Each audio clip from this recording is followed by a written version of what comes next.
First and foremost, my heart goes out to the family of Mr. Chikwado Eze for the loss of their son, Chikwado, who lost his life during a self-fortification process. May his gentle soul rest in perfect peace. This is a story of about traditional beliefs and modern safety. This story actually have two versions, so let me start with the first version. This young man here, his name is Chikwado Eze, and he was 26 years old. So he was said to have gotten a visa to travel out of the country, and when he got the visa, he had to rush down to his village in Ugbaike in the northern part of Enugu State, Nigeria, and he met with his father. He told his father that he has gotten a visa and he wants to travel out of the country and he needed to be fortified.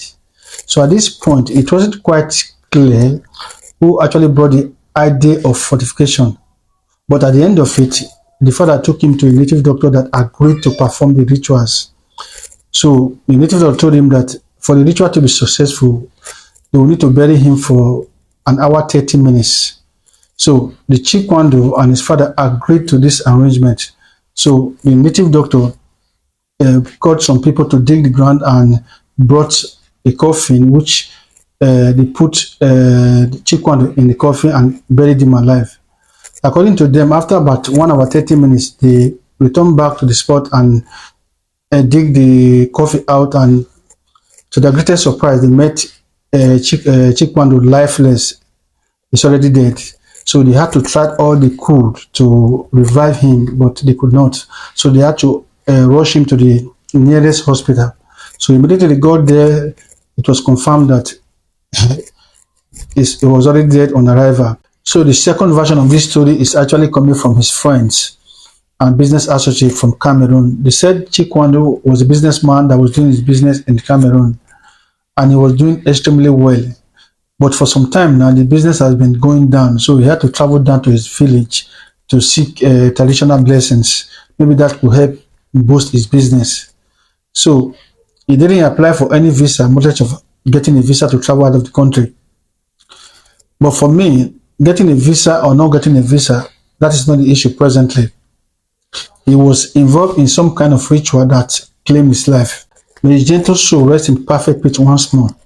Now, let's analyze what could make him lose his life within an hour 30 minutes. So out of my own curiosity, I had to run a search on Google. I actually asked Google, how long will it take a man to die should he be buried alive inside a casket?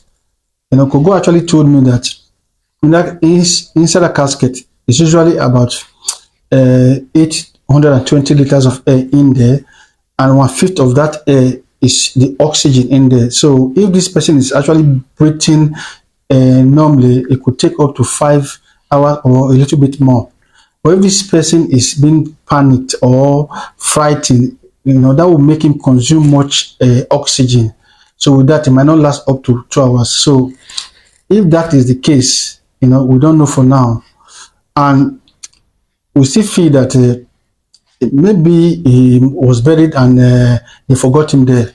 People are also saying that, or a deliberate act, because some people also mentioned a thing like that.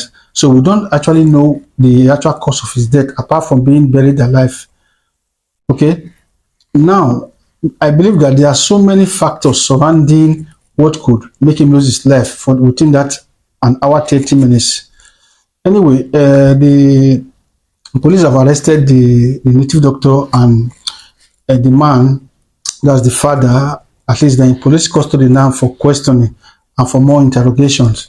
With that, or maybe an autopsy is still going to be carried out. We don't know yet, but they're in police custody. A whole lot of people are saying that they should be released. That's the man and the native doctor, because they didn't force him to do that, because the rituals was carried out with his consent, even with the consent of the father. So the native doctor didn't go to Cameroon to invite him to come and do such a ritual. But from my own point of view, I still feel that just like a medical surgeon, when you go to a medical surgeon to perform a surgery, and the surgery at the end went wrong. So that surgeon, I don't think he's going to be arrested for that, because you're the one that went there to request a surgery.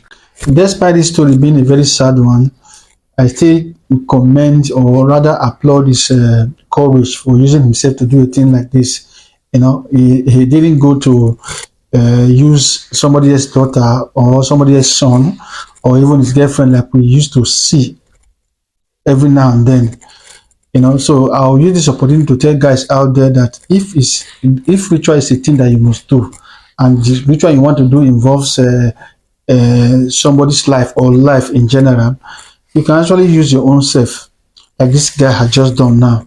You can't go and use somebody's daughter or somebody's son to do a thing like that, and with that you inflict pains on the family and all that.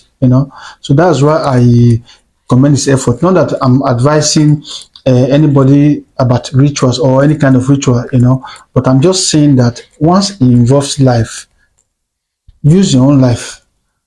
I will actually say that, because taking somebody's life because of your own selfish interests, selfish gains, I don't think it's a good one at all. So guys, whatever you think about this story, kindly leave your comment in the comment section so that we will know your own take on this whole matter.